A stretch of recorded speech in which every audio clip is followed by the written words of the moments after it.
আসসালামু আলাইকুম। সেনাপ্রধান জেনারেল ওয়াকারুজ্জামান ঈদের দিন যমুনাতে প্রধান উপদেষ্টার সঙ্গে কেন সাক্ষাৎ করতে গেলেন, ঈদের শুভেচ্ছা বিনিময় করতে গেলেন সস্ত্রীক, এই বিষয়টি নিয়ে নানান ধরনের ব্যাখ্যা বিশ্লেষণের চেষ্টা করা হচ্ছে। সব পক্ষই কোনো না কোনো ভাবে প্রশ্ন উত্থাপনের চেষ্টা করছেন, উত্তর খোঁজার চেষ্টা করছেন ভিতরে বার্তাটি আসলে কি, এবং সব পক্ষেই নিশ্চয়ই কোনো না কোনো যুক্তি রয়েছে। আসলে বিষয়টি কি?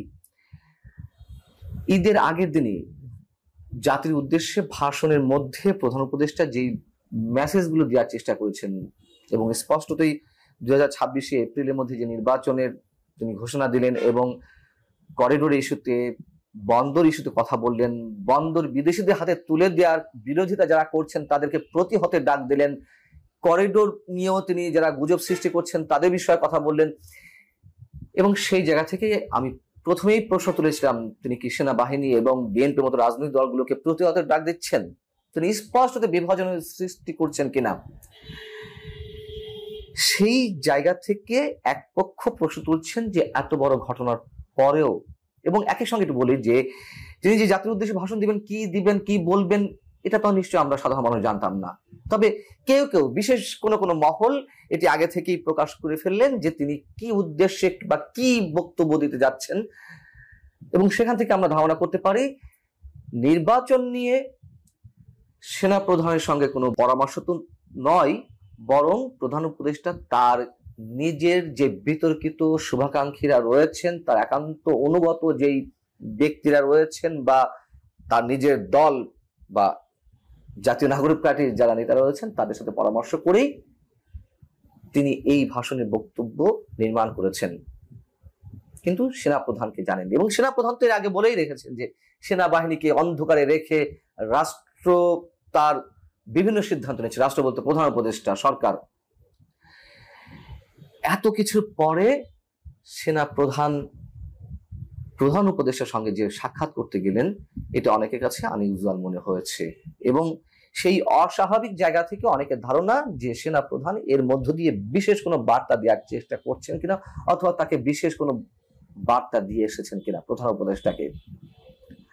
আবার আর এক পক্ষ বলছেন যে সেনাপ্রধান যেহেতু এত কিছুর পরেও, যেখানে সেনাবাহিনী বা বিএনপির মতো রাজনৈতিক দলগুলোকে প্রতিহতের ডাক দিচ্ছেন, স্পষ্টত একটা চরম বিভক্তির সৃষ্টি করার পরও সেনাপ্রধান গিয়েছেন দেখা করতে, সৌজন্য সাক্ষাৎ করতে, তাহলে কি তাদের মধ্যে আন্ডার টেবিল কোনো এগ্রিমেন্ট হয়ে গেছে, আন্ডার টেবিল ডিল হয়ে গেছে? তারা কি পরামর্শক্রমেই অথবা সেনাপ্রধানকে কোনো না কোনো শক্তির মাধ্যমে প্রধান উপদেষ্টা হাত করে নিয়েছেন কিনা, বা তার অনুগত করে ফেলেছেন কিনা? এই প্রশ্নগুলো যৌক্তিক হতে পারে, কিন্তু আমার একটি ব্যাখ্যা আছে মাঝামাঝি। সেটা হচ্ছে একটি একেবারেই রাষ্ট্রীয় আচার। খোঁজ নিয়ে দেখুন, একটু রিকল করে দেখুন,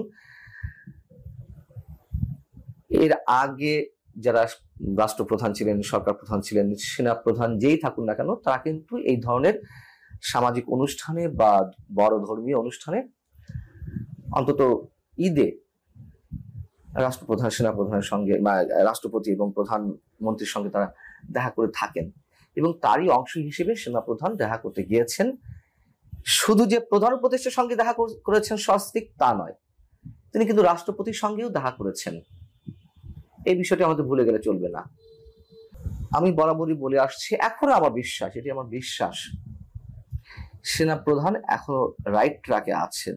তিনি এর মধ্যে এখনো পর্যন্ত কোনো অস্বাভাবিক মন্তব্য বা অস্বাভাবিক কোনো কর্মকাণ্ড করেননি।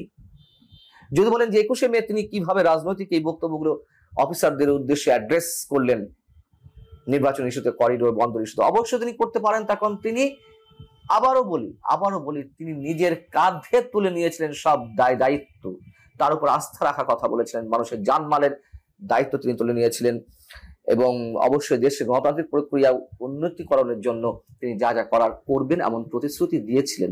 যদিও মানুষের মধ্যে এর মধ্যে একটা হতাশা তৈরি হয়েছে যে সেনাবাহিনী ম্যাজিস্ট্রেসি পাওয়ার থাকা সত্ত্বেও কেন এখনো পর্যন্ত মব চলছে। সেই মবকে অ্যাড্রেস করেও 21শে মে তিনি কথা বলেছেন। তারপরেও কিছু কিছু জায়গায় মব চলেছে, এটি সত্য কথা।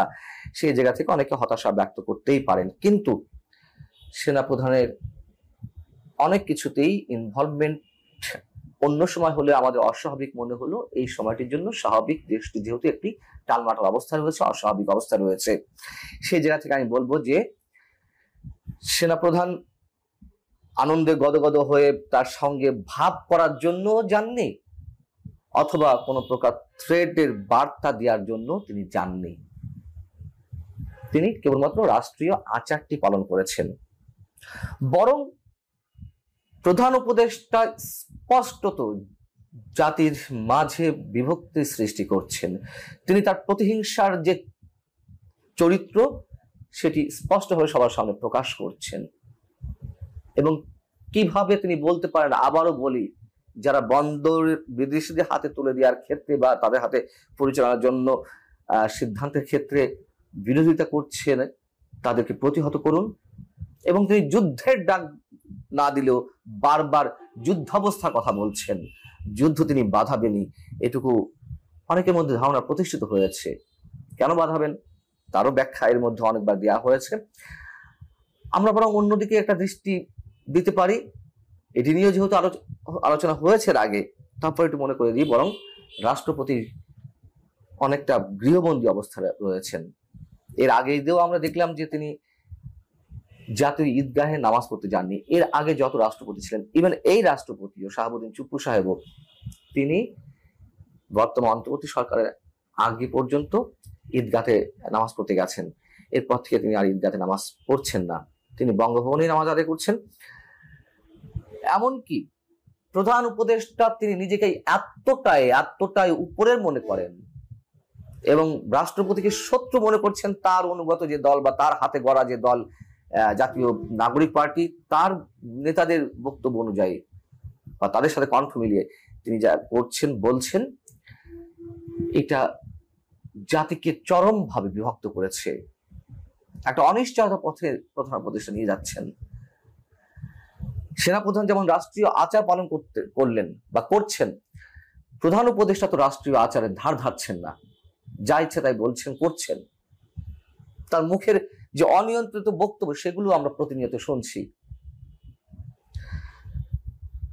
বঙ্গভবনে ঈদের মতো অনুষ্ঠানগুলোতে তিনি শুভেচ্ছা বিনিময় করেন রাষ্ট্রপতি। সেখানে আমরা দেখলাম যে এই ঈদে শনিবারে তার সঙ্গে যারা সাক্ষাৎ করতে গেলেন বা শুভেচ্ছা বিনিময় করতে গেলেন, সরকারের মধ্যে কারা ছিল? উপদেষ্টার মধ্যে এক স্বরাষ্ট্র উপদেষ্টা জাহাঙ্গীর আলম চৌধুরী, তিনি ছাড়া আর কাউকে আমি দেখিনি যে তার সঙ্গে শুভেচ্ছা বিনিময় করতে গিয়েছেন।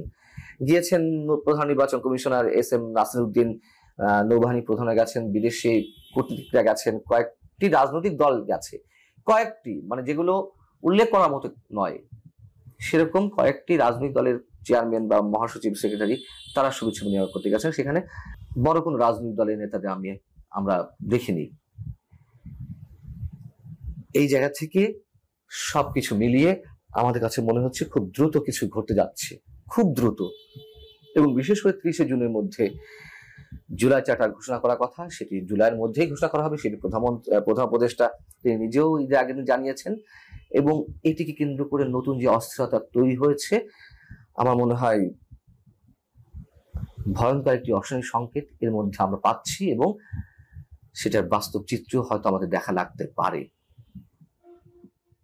তারপরে শুভকামনা সবার প্রতি, ভালো থাকুন, আল্লাহ হাফিজ।